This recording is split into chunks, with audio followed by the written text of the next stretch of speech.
every day thanks to the blessings of nature. That is why Panasonic is constantly working to advance its technologies to protect the environment, so we can add sparkle to our lives and to the future. Eco-Life with Panasonic. Panasonic. Ideas for life.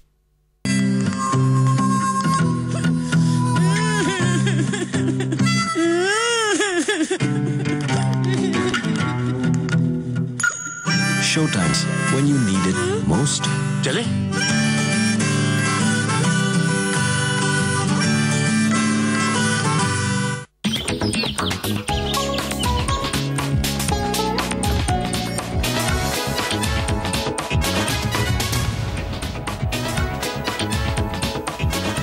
Welcome back. किसान दिवस के उपलक्ष्य पर हम ये समझने की कोशिश करें कि किस तरह कमोडिटी बाजारों को किसान से जोड़ा जाए और किसानों के फायदे को दुगना तिगुना किया जा सके। इस खास चर्चा में हमारे साथ श्री अंजनी सिन्हा है, शामली कौशिक जी हैं और चंद्रशेखर जी भी हमारे साथ मौजूद हैं। चंद्रशेखर जी, आपसे समझना चाहेंगे, ठीक है, आपने बात सही कही कि जो प्राइमरी प्रोड्यूसर है यहाँ किसान है, वो किसी न किसी तरह से एक्टिव पार्टिसिपेशन नहीं कर पाता है, लेकिन फोकस तो यही था कि एक्सचेंज लाया जाए ताकि किसानों की प्रोड्यूस को यहाँ फायदा मिले, किसानों की अल्टीमेट कीमत को फायदा मिले, उसकी स्थिति यहाँ पर बेहतर हो सके।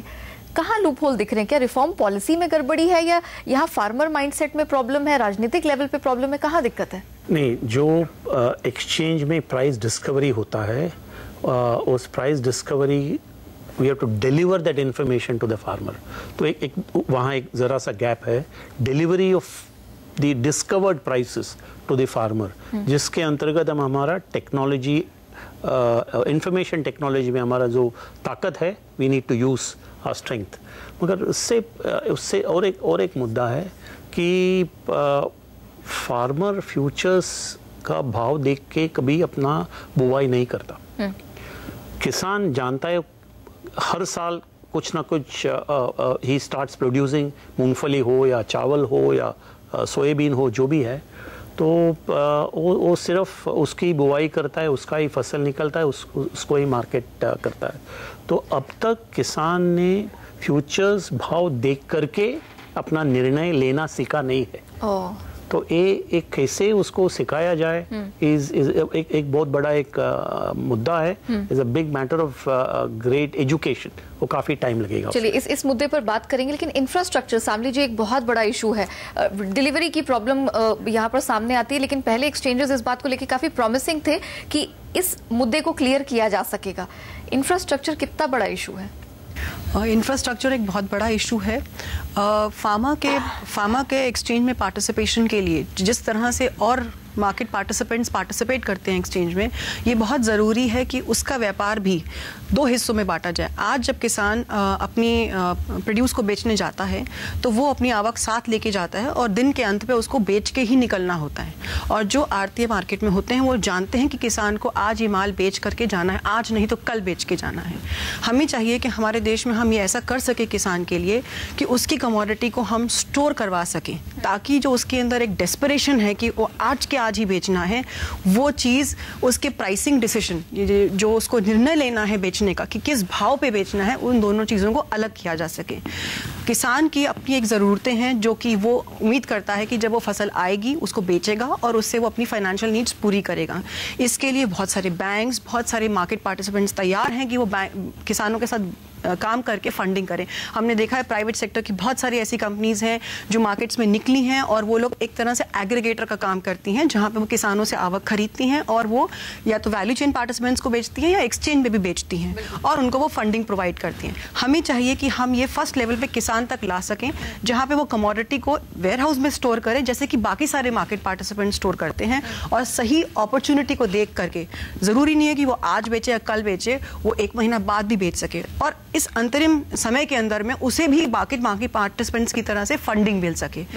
उसके लिए बहुत ज़रूरी है कि जो वेयर हाउसिंग इंफ्रास्ट्रक्चर है वो आज जिस तरह से फैला हुआ है वो और ज़्यादा से ज़्यादा फैल सके और हर एक जो कि हम कहेंगे जो हमारी 7500 मंडियां हैं, चाहे तो वो मंडी ए लेवल की कैटेगरी की हैं या बी या सी कैटेगरी की हैं, उस प्रकार से ही सारा वेयर हाउसिंग वहाँ पे अवेलेबल हो ताकि किसान अपना वेयर हाउसिंग पे माल रखे और उसकी वो डेस्परेशन हट जाए। उस तरह से वो भी और पार्टिसिपेंट्स की तरह फायदा उठा सके। अंजनी जी, यहाँ पर इन्होंने इंफ्रास्ट्रक्चर की बात की, मंडी को लेकर भी बहुत इशू है। मंडी कहीं रेगुलेटेड है, कहीं नहीं है। एपीएमसी का एक बहुत बड़ा मुद्दा सामने उठकर आता है जिसमें किसान को बड़ी फसन होती है।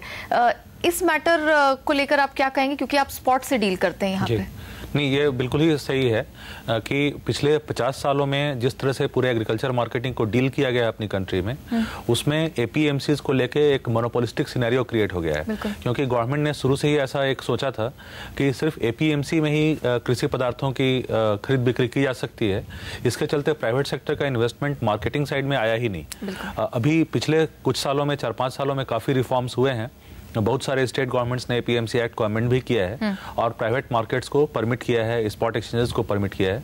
पर फिर भी जो देश की बड़ी कृषि पदार्थ उपज करने वाली राज्य हैं, जैसे पंजाब, हरियाणा, यूपी, उसमें अभी भी एपीएमसी एक्ट का अमेंडमेंट नहीं हुआ है। तो आप इसके निगाह से देखिए तो इन राज्यों में, पंजाब, हरियाणा, यूपी, जो काफ़ी सारा ग्रेन्स प्रोड्यूस करती हैं, वहाँ पे अभी भी प्राइवेट मार्केट में इन्वेस्टमेंट हो ही नहीं सकता है क्योंकि लीगली वो परमिटेड नहीं है। आप कह रहे हैं स्टेट लेवल रिफॉर्म्स की, स्टेट लेवल रिफॉर्म्स की बहुत ज़रूरत है।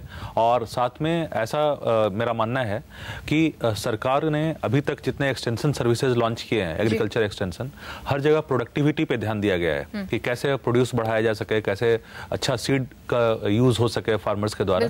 पर मार्केटिंग साइड में एक्सटेंशन का कोई सर्विस हुआ ही नहीं है। तो फार्मर्स को न सिर्फ प्रोडक्टिविटी के मामले में बल्कि एक्सटेंशन सर्विस इस मामले में देने की जरूरत है कि मार्केट इंटेलिजेंस से रिलेटेड रिपोर्ट, कि मतलब देश में क्या सिनेरियो है, इंटरनेशनल सिनेरियो क्या है, वो सारी अवेयरनेस क्रिएट करनी जरूरी है। चंद्रशेखर जी क्या कहना चाह रहे हैं आप? एब्सोल्युटली, बिल्कुल सही बताया इन्होंने।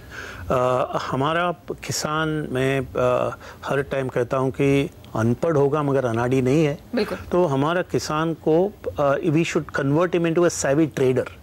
ट्रेडर हो सकता है मगर उसमें जो ट्रेडर बनने का जो कैपेसिटी है, we need to do capacity building in the farmer, पैदा करना जरूरी है। बिल्कुल। और वो किसान में एक ट्रेडर की क्वालिटी कैसे पैदा की जाए, उसे एक बिजनेसमैन के तौर पर कैसे उभारा जाए ताकि उसको सही अपने प्रोड्यूस की, अपने मेहनत की कमाई पूरी यहाँ पर कीमत मिल सके, ये हम समझने की कोशिश करेंगे एक छोटे से ब्रेक के बाद।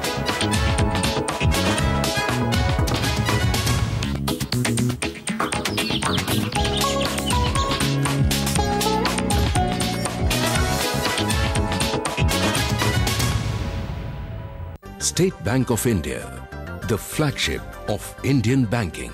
Banker to the nation. Banker to every Indian.